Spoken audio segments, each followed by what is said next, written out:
The Teen Junction with Cindy Poluta. Empowering teens, one conversation at a time. Welcome back to another episode of the Teen Junction podcast, where we talk everything teen related, but specifically for parents and how we can navigate through these very different years that we're currently experiencing with our children. I'm Cindy Poluta, and as always, thank you so much for joining me on another episode, wherever you might be listening to us, via YouTube, Prime Media Plus, wherever you're finding this episode. And thank you to everybody who's reached out to us on the social medias and Instagram and Facebook, just saying how much these episodes have helped them and also giving us great suggestions on what you would like us to discuss. And that's what leads us into today's topic. I think it's one that is very hot and happening at the moment. And parents, it's still, I feel, relatively new for us because it wasn't around when we were children, and that is vaping. So today we've got a specialist on the line, Dr Wisani Makhomisane. Thank you so much. She's a specialist psychiatrist, particularly in the field of neurodiversity in children, adolescents, and youth mental health. Dr. Makhomisane, thank you so much for joining us today on today's podcast. Hi, how are you? I'm fantastic. No, thank you for having me. Let's just jump straight in because I'm not shy to say I'm 46 years old, and growing up, vaping was not a thing. Everybody smoked cigarettes. So for a lot of parents and caregivers, vaping is absolutely a new topic. What is vaping and how is it different to smoking? Yes, I think let's go back a little bit. Cigarette smoking, the original combustible cigarettes, that will be smoke. You would burn it. That's why if you inhale it, you would cough. So that is true smoke. And the problem with cigarettes was not just the smoke, but were also the chemicals inside the cigarette. And over time, those chemicals have been proven to cause cancer. So that is where smoking became bad. Not only is it the actual smoke, but the cancer-forming chemicals inside. Now, the same tobacco companies came up with, I guess they thought, a bright idea to say, since smoke and those chemicals form cancer, let's come up with something else that is less cancer forming. And what they did is, when they did their research, they picked particular chemicals that have been shown to form cancer, and they say these ones we do not have in the vape. So in a way, when they release research and they say vape does not cause cancer, they are saying the chemicals that have been proven to cause cancer are not in a vape. That is the one part of it. The second part of it, then they come to say, if you've been smoking cigarettes for years, you are in a better state using vape. So it was designed for chronic smokers to get a better version, if I'm to call it, of nicotine. And that's where it started. But that was before the flavors in the vape, right? And that happened. Now, what is vape? Vape, water vapor. So it's water vapor is like when you move water from liquid form to gaseous, right? But it is not water vapor per se. It's just a liquid that gets bent. And when it bends, it heats up and it becomes... Recording in progress. And now what happened with the vape is that everyone believes because it is not smoke, then I am safe. But remember, chemicals, and the ones that will do chemistry, there are other chemicals that have to be used to bind that liquid. They use heavy metals in there. They use some chemicals. When you attend a concert and there's that smoke before an artist comes out. Yes. That gets put in that liquid to be burned because you have to, make it stable, so to say. So there are other chemicals that are used to make that liquid stable so it can be combusted. Okay. Now, the biggest issue, honestly, is that we do not have the research to say when you burn heavy metals, when you burn that vape and then you inhale it into your lungs, what happens to you in 20 years? So research says smoking is bad, cigarettes, yes, but we do not have research that says vaping is good. Okay. So if I'm understanding you correctly, vaping was introduced as something for smokers to cut back on, to be able to help them to quit smoking. But we don't have enough years of research to say this won't cause cancer. Yes, if you go back to the 1960s, when smoking was first introduced, smoking was introduced to pregnant women. Smoking was introduced, doctors would advertise smoking, and they were not wrong. The issue was that there was not enough research to say smoking is bad. And then fast forward 40 years later, and we're like, don't even go there. So I think it's important to say lack of evidence, it's not evidence of lack. Okay. Have evidence, yes, does not mean this is safe. Yes, it's been 10 years, give or take, especially in first world countries, of teenagers using vape, and whatever has been coming out is not good. So we can safely say vaping is not good. So why is it popular among teenagers? Not to sound bad, but companies have to make profit, Yeah. So if you're a tobacco company and you're losing profit because youth don't smoke anymore, you have to hire a genius to come up with a way to make profit.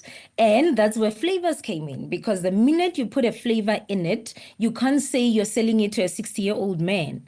The minute you put a flavor on it, you have a different target market.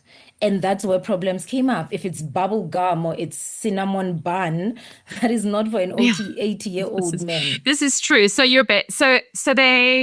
so would teenagers be more attracted to it? Because I like smoking, you've got less chance of being caught because of the smell of the air. So your parents won't necessarily know if you're vaping. And they're led to believe that it's not actual smoke going into their lungs, it's just liquid. Yes, in the sense that, remember, teenage or adolescence is a transition from childhood to adulthood. So this is where someone is trying to figure out who they are. Emotionally, difficult time. You have to learn to man up, lack of a better way of saying it. You have to learn to say, I can't just throw a tantrum. Even when this is not good, I have to find a way. So it is an emotionally charged period. And this is where teenagers are supposed to learn that even when I'm upset, I don't have to kick the door. Even when I'm upset, I don't have to do this. So there is a lot of anxiety already in maneuvering who they are.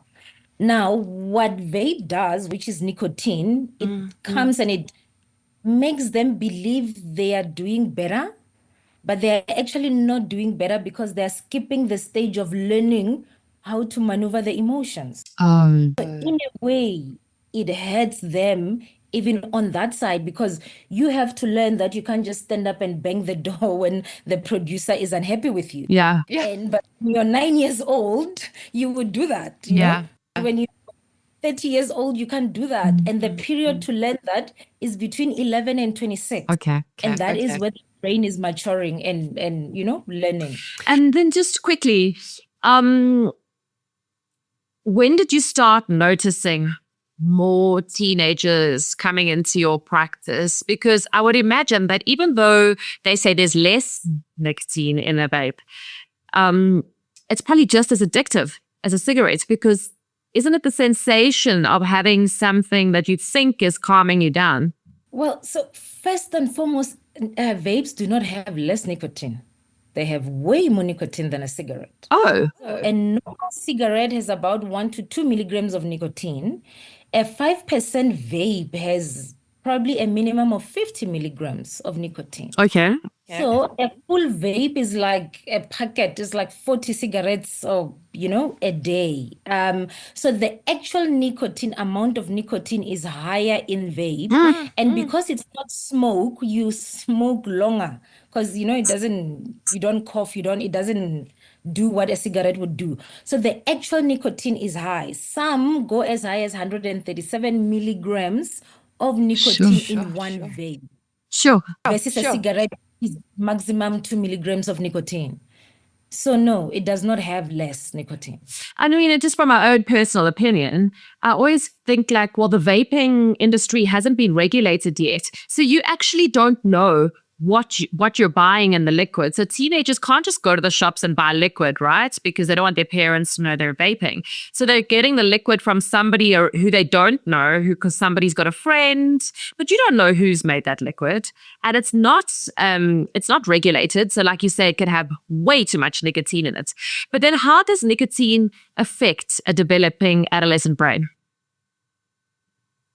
So nicotine is a stimulant. And if I'm to give an example, cat is a stimulant, crystal meth is a stimulant. What it means is that it stimulates the brain to do something. Yeah. Now, if you wake up in the morning and then you don't feel like you can just take a bath and go, a stimulant will stimulate you and get you in the mood. Like coffee will get you in the let you go. That is a stimulant.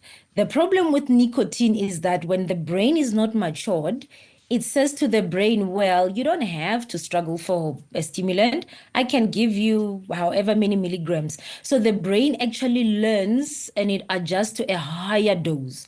So what it means is that tomorrow when you have coffee, not that coffee is great, then you don't get that push.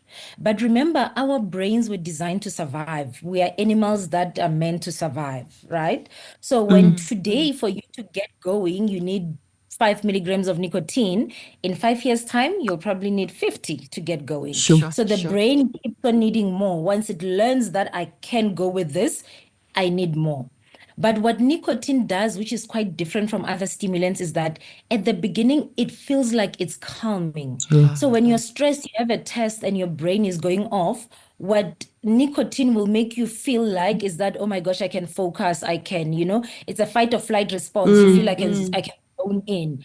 But the more you use it, the more now you become anxious. It's like if you drank 10 liters of coffee, you become agitated, you become anxious, you can't settle down, you can't, it's like, you become that. And so at the beginning, it makes you feel like it's helping, but in the long run, it actually makes the anxiety worse. The more anxious you are, the more you can control your anxiety, then we deal with depression, and it just becomes one thing after another.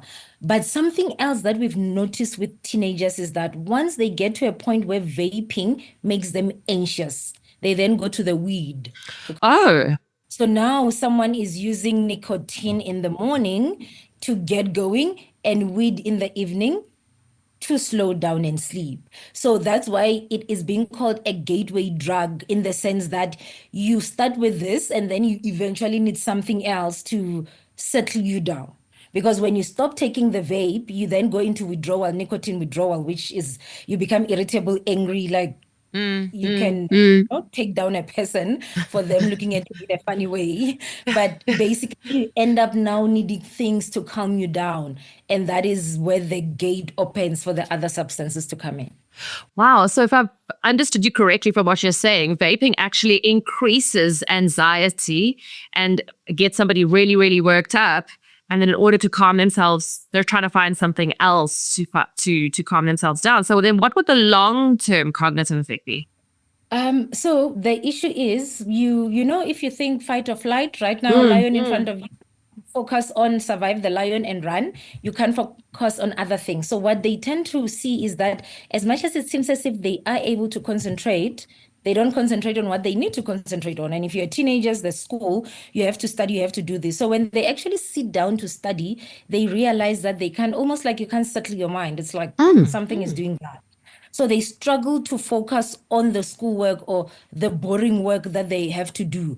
So now you find that they have to work twice as hard to zone into their schoolwork, and then the anxiety becomes worse, and then they have to smoke more to contain themselves. So in a way, it gets that. So cognitively, it affects concentration, focusing on schoolwork, having to do what you need to do. Sometimes just sitting down on the table to study becomes an issue. A person becomes so agitated, they have to vape just to try and get themselves there. So cognitively, it affects them in that sense. But what we've also noticed is that sometimes it hides that there is another problem. You might find that someone was primarily anxious or someone had ADHD, but when the symptoms came up, they use vape to sort of mask that.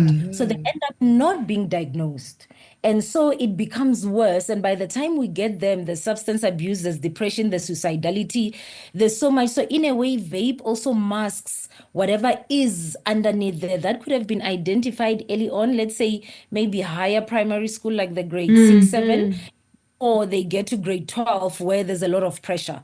So vaping also masks things that could be there primarily that we could have managed before. Because if I speak to my adult friends who vape, they rely on their vape, but they admit it's a habit. It's a habit of just holding something in your hand and just sucking on it.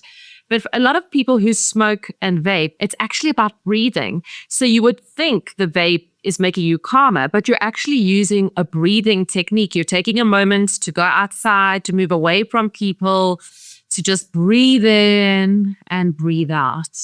So, speaking of adults and teenagers, is there a higher addiction risk for teenagers who vape compared to adults? Yes, maybe before I answer that one, let me start with your friends, the adult.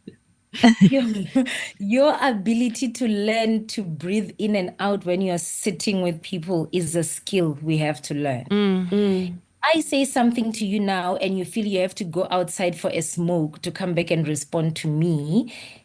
That is a difficulty as an adult. So that escape is actually not a good thing because it is robbing them of the ability to learn to breathe and continue. Okay. You know what I mean? Yes, If the vape was not there, they would eventually learn to say, even when this person is annoying me and I feel like screaming, I'm able to count inside, breathe, and able to deal with it without having to stand up and go, because life does not always offer us room to stand up and go, breathe, and then come back and sit down. And you know, that's just for everyone. But you know, coming back to teenagers and young people, the young brain is susceptible to addiction than a matured brain. All of us are susceptible to addiction. The young brain, because it is still learning skills, when you give it something easier without it having to work for it and learn how to maneuver that, it then takes it and it holds on to it. And then the child who is, well, now an adult, I guess, has grown up to become an adult, they do not know how to maneuver things. They need to go out and smoke, you know, to come back and respond. And even with your job there with a mic in front of you, if a caller comes in and they say something, you want to be able to calm yourself down and respond in a more professional way than to have to go down, breathe, and then come back in. But that is for any job, whether someone is a school teacher, someone is a doctor, someone is a, you know, a judge. Life will happen. You know, and you need to learn. It's a skill that we have to learn to say we are adults. I need to be able to say, I'm blocking this out. I'm doing my job. I will deal with that later. Vaping robs us of that skill. Yeah. It robs us of the skill of being able to sit in difficult conversations without having something that will help us escape. And you touched on something very important earlier, and I do try and reiterate this every single episode, is that the teenage brain is still developing right up until the age of 25. I think it's very important for people listening to know that. So without breaking confidentiality, Doctor, can you describe any trends or specific cases where vaping played a major role in a teenager's mental health struggle? Yes, before I say that, you know, I find it funny that the teenagers are so smart. So schools usually they search, right? So the teenagers are so smart, the boys will give the girlfriends to hold their vape for them. Or you know, the good child, the smart child, position one who never does anything will be the one that gets given the vape because the teachers will not think of searching, you know, the bag. But I think for me, what I've noticed is that we are having more and more girls, young girls, that are using vaping. So the boys, if I'm to look at my practice, they've been there for a while, and it, not to be sexist, but it wasn't as shocking. But now we realize that more and more girls are coming. And remember, girls deal with anxiety. For girls, they have an added hormonal dysregulation because this is the time where they start their periods. And so they have to go through those hormonal imbalances. So now more and more of them are actually using vape to, I don't know, to feel better during that time. And when we try and correlate and you use the period, you realize that actually it almost seems as after they ovulate before their period, that time, that is when most of them will use more vape. And if you're to look at neurodiversity or other conditions, that is the time where there is a bit of emotional dysregulation, and it is normal. It, you know, we learn to adjust as women, but now they're using vape to even manage that time of their period. So would you say that is how teenagers are justifying to you and their parents why they vape? How are they justifying it?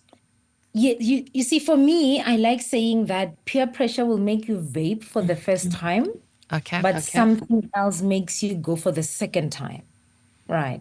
So you find that you had underlying anxiety, or you had underlying emotional dysregulation, or untreated ADHD. So something says after you peer pressure makes you vape first time, you feel something. If you feel good, what it means is that before you vape, you were not good. If you feel calm, it means before you vape, you were not calm. So my point is, if you go back for the second time, there is something there.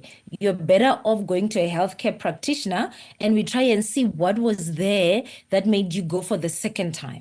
So I'm trying to say that teenagers are not being bad. They are not just following fashion trends. There are emotional dysregulation or anxiety or untreated ADHD. Whatever is there, there is something there that if we could help with anything but vape, to get them to the next stage, that will be good. So there is usually something there when you go back for the second and the third time. That's why now you can vape alone in your room. Yeah, It's not just a cool. There is something that is making you vape. And that something can be treated by mental health care practitioners. So I guess it would come down to having a productive conversation with your child. For this, as the same way, if you've got a friend who drinks too much, you're going to sit down, you're going to say, friend, why are you drinking too much? Like, what's causing this? If you've got a child who's vaping too much, instead of just going like, why are you vaping? This is so bad for you. You're going to get cancer. You're going to die. We should start with why. Why are you vaping? What is the reason? How does it make you feel? What makes you reach for it? Assuming that it's not just habit related. Yeah, I'm a big believer, even with addiction or other substances, I'm a big believer that whatever makes you go for the second time, there is something there. It is habit forming, but for you to have gone again, there's something in you that you were trying to settle or calm down. It might not be a disorder per se, but it might be just symptoms, and we can help you maneuver those symptoms to be comfortable. But I think the easiest way for parents is to ask the child, if I'm to hold your vape now, lock you in your room and you can't get another vape, what would you experience? Because whatever you would experience then is what we have to go to a mental health care practitioner to deal with. Okay. All right. So what is some of the successful intervention or treatment strategies that you've seen that parents can use with teenagers? Maybe that teenagers can use, because teenagers don't really follow parents, don't really like to listen. But I think first and foremost is to say that the user has to realize this thing is bad for them. The user has to realize that this is not amazing. It's the same as if we take space cookies and we say we are giving flavor to space cookies. It is a drug at the end of the day, whether there's flavor or not. And I think programs such as this are good in that the teenagers get to hear it for themselves, not mommy saying, oh my gosh, this is going to cause cancer for you or this and that. It's good for them to hear because they know that when they don't use, they become irritable and this. Now, why would you want to hand over your life to a little box, a substance, to say if it is not there, you can't function? But they, for themselves, need to understand that I can't be a slave to this thing. If South Africa wakes up tomorrow and they ban a vape, what happens to me? Sure. So it's important to say, you want the control of your body to be in your control. You need to say, I control my body, what I do, what I don't do, and vaping has taken control out of you to a little box with heat and water vapor. So first and foremost, teenagers, adolescents have to say, this thing is controlling my life and I would like to control my own life. Yeah. I would decide what I do. But there's enough information out there. You mentioned about regulation. They actually discovered, and this was more in the US, where some vapes actually came with THC. THC is weed. It was those they had to put vitamin E, which is an oil, and when you burn the oil and it gets into your lungs, it actually caused lung collapse. But when you buy a vape, you don't know whether this one has THC or not because it is not regulated. So most of them actually had lung collapse, a few, and that's when everyone went back to say, okay, let's check what is in the vape this particular teenager was using. And then they found vitamin E, which was there to stabilize the THC. And so that's what became a problem. So now when you're holding a vape, you do not know what is in there, and you do not want to be a test subject because teenagers are basically making themselves lab rats for tobacco companies. They are saying in 20 years' time, tobacco companies are going to come back and say, oops, we should not give this to teenagers. Oops, we should not give this to anyone. But for that to happen, someone must have, complications for them to come back and say, ooh, okay, yeah, no. Yes, as much as there are no those cancer forming properties in a cigarette, well, there are other cancer forming properties, or well, it actually does cause collapse in your lungs. And the other difficulty is that if you think of the lung, for gas to come through the lung and get into the blood, it has to be converted into vapor. Okay. So if you think now we are already smoking the vape, so it actually increases the amount of the chemicals that gets in because it comes in the right form, in the vapor form. But that means that you're going to clog up your veins. Remember, from the lungs, it has to get into the veins to go to the brain.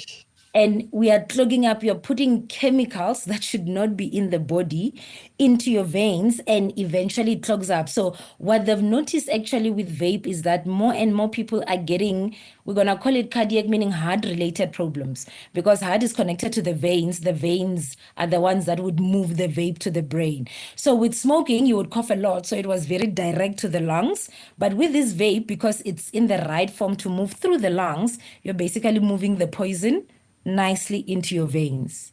And so people are going to have difficulties with heart-related, because the heart will pump through the veins to everywhere. So it will be heart-related complications. Sure. My next question was going to be if you could speak directly to teenagers who think that vaping is no big deal, what would you say? But I think you've just covered it there. It's literally damaging your body, and we're not even sure the complete and total extent of it. And I think you've covered as well the myth about vaping is that we think that it's just this liquid vapor and it's totally fine, but you don't know what's in it. And you actually don't know what you're putting into your body or the long-term effects because there's not enough evidence and it hasn't been around for long enough. So one last question, Dr. Makhomisane, is where can listeners go to learn more or get help if they or someone they know is struggling with vaping? Yeah, that's a difficult one. And the reason why that is a difficult one is that there's the internet now and there's everything. I guess the beauty of the internet is that the more you search dangers of vaping, the more the algorithm will give you dangers of vaping. But remember, no one regulates the internet. So someone who sells vapes can come there and advertise and they say, oh, my users are saying this and that and that and that and that. But, radio is regulated. TV is regulated. And so this program just can't come and say whatever. So programs like this are good. I think as SASOP, we have been on almost every radio station and we've been talking on teen vaping.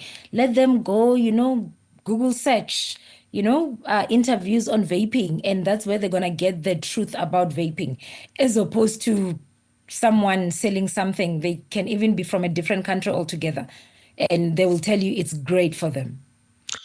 Do you remember in the 80s, and I don't know if you do, 80s, maybe early 90s, I was traumatized when I watched TV because they used to literally, the adverts for anti-tobacco used to be a guy like breathing through a hole in his neck on TV, like telling you why you shouldn't be smoking.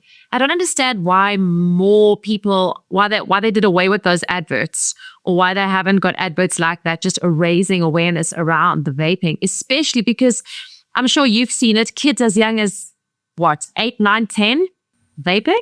Yes, more and more. I think lower primary schools are actually struggling, because if you see your big brother using it, you use it. So now it's like, oh, it's bubble gum, it's flavored, it's great.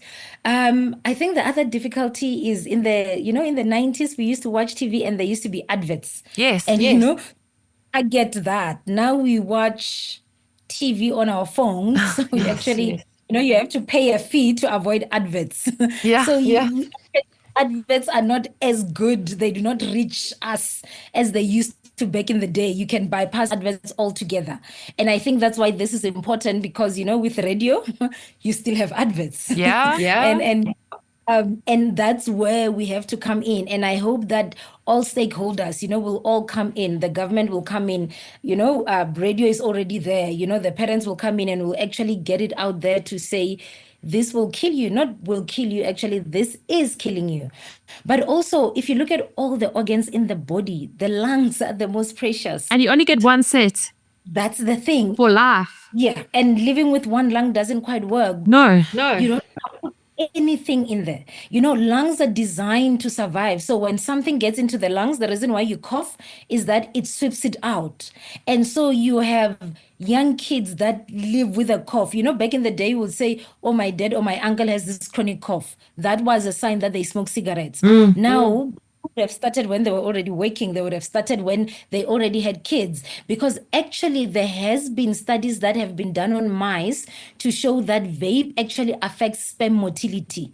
So in a way, we don't know if that will happen to human beings, but in the mice, it has shown that it affects fertility through sperm motility. Now, if you're a young man who's using vape at 16, sure, you don't want a child at 16, but you might discover at 36 that you might not be able to have kids. We are not saying you will not be able to. We are saying we don't know, but in mice, it affected sperm motility. So it's a sin you do not want to be elaborate. Yeah. You don't want to show people what vape will do to a body system. I think you've given us more than enough reason today to not vape. I think for those people who are thinking of taking it up or think it's cool, there's enough reasons here not to do it. Just rather be uncool. I hope and I pray that this generation will not be showing the next generation that vaping is bad, because like I say, tobacco companies are companies that have to make profit. Yeah. Once vape gets out of fashion, they'll probably come up with something else. But as human beings have to say, these are my lungs, these are my lungs, these are my veins. I would like to take care of them. I want to live as long as I can and not have to cough like I'm 8 years old at the age of 36. Yeah. Well, Dr. Wisani Makhomisane, I could just speak to you all day about this. You are preaching to the choir here, though, as well. I always tell my kids, you've only got one set of lungs for life. But thank you so much for your insight today. No, thank you. Thank you so much for having me. And I hope our adolescents out there are choosing not to be lab rats. Not to be lab rats. I like that. Choose not to be a lab rat.